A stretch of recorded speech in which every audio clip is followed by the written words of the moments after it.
तो मेरा नाम लिख के गाली देने में व्यूज ज़्यादा मिलते हैं, इसलिए मेरा नाम सबसे ऊपर रहता है। तो बार बार एक इमेज बनती है कि जब पानी भरा होगा तो उन बच्चों पर क्या गुजरी होगी। नीयत हमारी खराब रही हो, लेकिन हाँ, चूक हुई है नियमों के स्तर पर। 27 जुलाई 2024 को दिल्ली के ओल्ड राजेंद्र नगर के एक कोचिंग सेंटर के बेसमेंट में पानी भर जाता है। 3 बच्चे वहाँ पे मर जाते हैं। वजह, वो बेसमेंट इल्लीगल था। वहाँ पे जो लाइब्रेरी चल रही थी वो भी इल्लीगल थी। 3 बड़े सवाल जो अभी हमारे सामने उठ रहे हैं। पहला, who should be blamed for this? इन तीनों बच्चों के मृत्यु का जिम्मेदार कौन है? दूसरा, क्या कोचिंग सेंटर्स, क्या कोचिंग इंस्टीट्यूट्स सेफ्टी नॉर्म्स को ताक पे रख के से सारे काम कर रहे हैं? तीसरा, क्या कोचिंग सेंटर्स सिर्फ और सिर्फ पैसा कमाना चाहते हैं? क्या यही मकसद रह गया उन लोगों का? इन सारे मुद्दों के बारे में बात करने के लिए हमारे साथ हैं Vikas Devi Kirti ji. Thank you sir, thank you आने के लिए ANI में। शुक्रिया नमन। सर, पहला सवाल यही, ऐसा क्यों लग रहा है कि सबने आपको निशाना सा बना लिया है? और एक सवाल और पूछना है इसी के साथ। 3 दिन हो गए हैं सर, हजारों बच्चे हैं, प्रोटेस्ट कर रहे हैं, धरना दे रहे हैं, जस्टिस की मांग कर रहे हैं, लाठियां खा रहे हैं, डंडे खा रहे हैं, पूछ रहे हैं कि विकास जी चुप क्यों थे?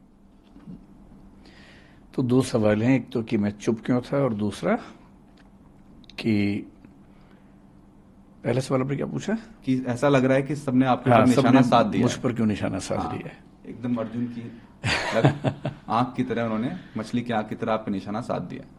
मुझ पर निशाना इसलिए साधा है कि ऐसे मामले में कोई एक बलि का बकरा सबको चाहिए होता है, उससे चीज़ें थोड़ी आसान हो जाती हैं।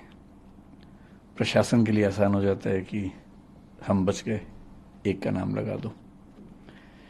समाज को भी एक सीधी सीधी बात समझ में आती है कि अच्छा अच्छा एक आदमी मिल गया, यही जिम्मेदार था, तो वो तसल्ली मिल जाती है कि चलो हमें दोषी मिल गया।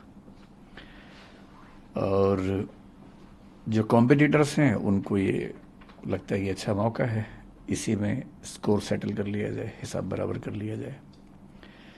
जो बच्चे हैं, बच्चे जिस इमोशनल टर्बुलेंस से गुजर रहे हैं, उनकी नाराज़गी की वजह यह है कि मैं उनके साथ क्यों नहीं खड़ा हूं। तो बच्चों की नाराज़गी जायज़ है, लेकिन जो सीलिंग का एक्शन है मेरे ख्याल से 50 से ऊपर इंस्टीट्यूट्स पे हुआ, उसमें एक नाम हमारा भी है। पर शायद उनको मुझसे ज़्यादा उम्मीद थी, इसलिए उनको खराब लगा, हर्ट हुए, तो नाराज़गी पूरी मुझ पे फूटी है। और मैं इस बात से बहुत संतुष्ट हूँ, अच्छा महसूस कर रहा हूँ कि सारा रोष मुझ पर है। कम से कम मैं इस बात को लेकर निश्चिंत हूँ कि वो मानते हैं कि मुझे उनके साथ और सही पक्ष में खड़ा होना चाहिए था। तो इसके लिए मैं कृतज्ञ हूँ कि उन्होंने इतना गुस्सा मुझ पर किया। मीडिया ने गुस्सा क्यों किया? क्योंकि चैनल्स को व्यूज़ चाहिए, और जिसके नाम पे व्यूज़ मिलते हैं, अभी तुक्के से पिछले कुछ समय से मुझे व्यूज़ मिल रहे हैं, तो मेरा नाम लिख के गाली देने में व्यूज़ ज़्यादा मिलते हैं, इसलिए मेरा नाम सबसे ऊपर रहता है।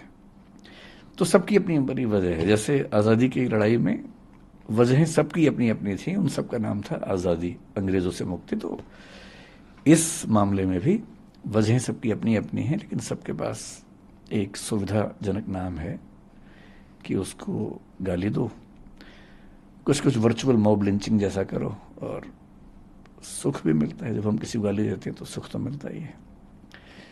तो सब इसलिए पीछे पड़े हैं, सबकी अपनी अपनी वजह हैं, लेकिन ठीक है, जब यूट्यूब ने, सोशल मीडिया ने मुझे प्रसिद्धि दी पिछले 3-4 साल में, मुफ्त में इतनी सारी प्रसिद्धि मिली, तो क्या होता है कि जब कुछ मिलता है तो हमें लगता है कि हम डिजर्व करते थे, और जब कुछ विपरीत होता है तो हमें लगता है कि मेरे साथ ही क्यों हो रहा है। तो जिस तर्क से लोगों ने इतना स्नेह दिया, उसी तर्क से लोगों ने इतनी नाराजगी मुझ पर उड़ेली। लोग एकदम ठीक हैं, गुस्सा एकदम जायज है, पर मेरी अपनी वजह है कि मैं इतना लेट क्यों हुआ। दूसरा सवाल आपका यह है कि मैंने इतने समय तक कोई प्रतिक्रिया क्यों नहीं दी। इसकी 2 वजह हैं। एक तो मेरा स्वभाव, क्योंकि मैं भावनात्मक मामलों में बहुत मुखर और एक्सप्रेसिव नहीं हूं। 3 बच्चों की डेथ हुई, दर्दनाक मृत्यु हुई, उस दिन से मेरे घर में हम लोग, आपको बड़ा आश्चर्य होगा, जो पिछले 2 दिन में हो रहा है उससे मुझे परेशानी लगभग नहीं के बराबर है। सारे चैनल्स मेरे पीछे पड़े हैं। इससे मुझे परेशानी नहीं के बराबर है। मेरे परिवार में लोग अचंभित भी रहते हैं कि मैं इतना सामान्य कैसे रह लेता हूं। मुझे ज्यादा चिंता दूसरी बात की है कि 3 दिन से हम घर में जब बात करते हैं या सोने जाता हूं, नींद के नजदीक पहुंचता हूं, तो बार बार एक इमेज बनती है कि जब पानी भरा होगा तो उन बच्चों पर क्या गुजरी होगी। क्योंकि 1-2 बार ऐसा हुआ कि नदी में तैरते हुए पानी नाक में भर गया, 1-2 सेकंड्स के लिए डूबते डूबते मरे, मतलब बचे। कितना पेनफुल होता है वो 2-3-5 सेकंड, जो हम तो खैर 2-3-5 सेकंड में फ्री हो गए, निकल गए उससे। पर उन बच्चों ने तो कम से कम 1-1.5-2 मिनट, मुझे नहीं पता कितना समय इस चीज का होता है, लेकिन लगभग इतना होता ही होगा, झेला ही होगा। उम्मीदों की जब आखिरी कड़ी टूटी होगी, जब टेबल पे चढ़े होंगे बचने के लिए और पानी इतना सारा आ गया होगा। मेरी इस पूरे प्रकरण में मूल चिंता उस अनुभव को महसूस करने की है, और वो दुख है। तो ऐसे दुख में उनके पेरेंट्स को मैं जानता नहीं हूं, मैं उनसे कैसे अपनी बात कहूं, कैसे उनसे मिलूं। दूसरा, जो विद्यार्थी इस समय आंदोलन में हैं, उनकी सारी बातें जायज हैं, लेकिन वो जिस उम्र में हैं, जिस गुस्से में हैं, थोड़ा सा ये भय भी होता है कि अगर हम जाके बात भी करें तो उस समय वो पूरी बात सुनेंगे या नहीं सुनेंगे। अच्छी बात है कि आज ऐसे 3-4 बच्चों से मेरा मिलना हुआ है। मैं भी एक मीटिंग से आ रहा हूँ, एलजी साहब ने बुलाई थी मीटिंग, उसमें कुछ बच्चे भी आए हुए थे और कई इंस्टीट्यूट्स के ऑनर्स भी थे। दिल्ली सरकार के आला अधिकारी भी थे, डीडीए से, एमसीडी से, फायर डिपार्टमेंट से, चीफ सेक्रेटरी दिल्ली सरकार के वो भी थे। तो वहाँ थोड़े से बच्चों से मेरी, मतलब 1-to-1 नहीं, लेकिन हाँ मीटिंग के दौरान बातें हुई।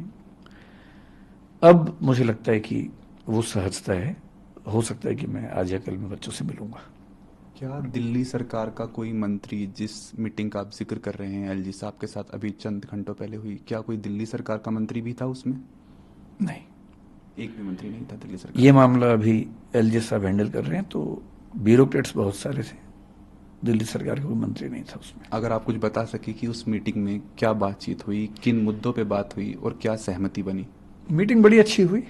अच्छा लगा कि एलजी साहब भी और दिल्ली सरकार अब काफी एक्टिव है। दरअसल उनको भी कुछ मामलों में क्लैरिटी नहीं थी।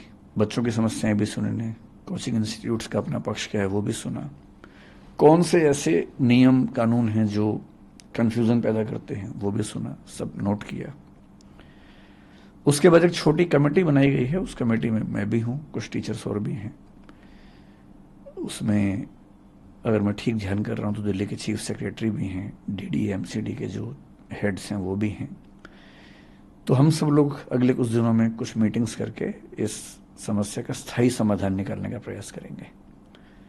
और वो सुझाव सब लोगों ने दिए, मैंने भी दिए, और वो सब नोट किए गए हैं। कुछ बातों पर ऐसा लग रहा है कि अच्छा समाधान जल्दी निकल जाएगा। सर, आपके कोचिंग सेंटर की बात करते हैं, दृष्टि आईएएस की बात करते हैं। जो मुखर्जी नगर में जो कोचिंग सेंटर है, उसको एमसीडी ने उसका बेसमेंट सील कर दिया था। बच्चे, आपके जितने भी स्टूडेंट्स हैं, वो दोनों कोचिंग सेंटर मुखर्जी नगर में हो चाहे करोल बाग में हो, वहाँ पे प्रोटेस्ट कर रहे हैं। कुछ बच्चे कल रात को आपके घर के सामने भी पहुँच गए हैं। बच्चों में बहुत आक्रोश है, वो जस्टिस चाह रहे हैं। कहीं ना कहीं आपको ये भी लगा है कि दृष्टि आईएएस से कोई चूक हुई है? मतलब ये कह सकते हैं आराम से कि चूक हुई है, और लेकिन वो चूक ऐसी नहीं थी कि नीयत हमारी खराब रही हो, लेकिन हाँ चूक हुई है नियमों के स्तर पर।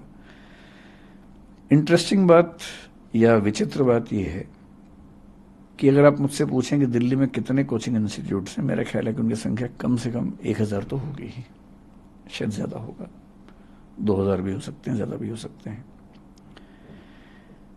जो नॉर्म है फायर एनओसी की, एजुकेशनल बिल्डिंग की, अगर आप मुझसे पूछें कि वो दिल्ली में कितनी बिल्डिंग्स के पास हैं, मेरा अनुमान है कि 2000 में से शायद एक के पास भी नहीं है। एक के पास भी? जी, ध्यान रखिए मैं जो कह रहा हूं, fire NOC for educational building. Fire NOC कई तरह के होते हैं, अलग अलग कैटेगरीज में होते हैं, अलग अलग चीजों के लिए बने होते हैं। ऐसा नहीं है कि कोशिश हमने या बाकी इंस्टीट्यूट ने नहीं की, पर क्या होता है कि जब कोई हादसा होता है उसके बाद मोटी मोटी चीजें सतह पे आती हैं, कि फायर एनओसी नहीं था या ये नहीं था या वो नहीं था, और जनता का आक्रोश फट पड़ता है। उसके पीछे की वजहें क्या हैं, परिस्थितियां क्या हैं, वो सोचने के लिए, समझने के लिए धैर्य चाहिए, समय चाहिए। तो मैं असल में 3 दिन से ये भी चाह रहा था कि पहले सारी स्थितियां सामने आ जाएं, क्योंकि 1-1.5 दिन तक तो ये स्पष्ट नहीं हो रहा था कि कितने बच्चे थे, क्या स्थिति है। धीरे धीरे चीज़ें स्पष्ट हुई, तो फिर आज ये मीटिंग हुई, तो मेरा ख्याल है कि अब हम उन सब बातों पर ज़्यादा स्पष्ट रूप से बात कर सकते हैं।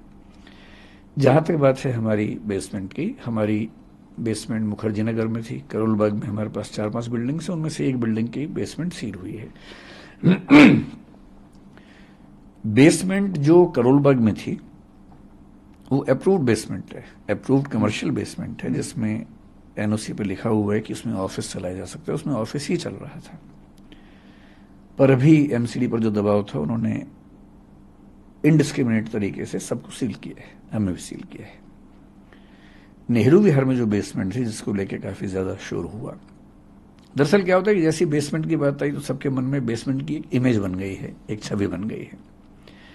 छवि ऐसी है कि एक छोटी सी बेसमेंट है, उसमें कुछ बच्चे बैठे हुए हैं, एक ही दरवाजा है, अगर वो बंद हो जाएगा तो क्या होगा।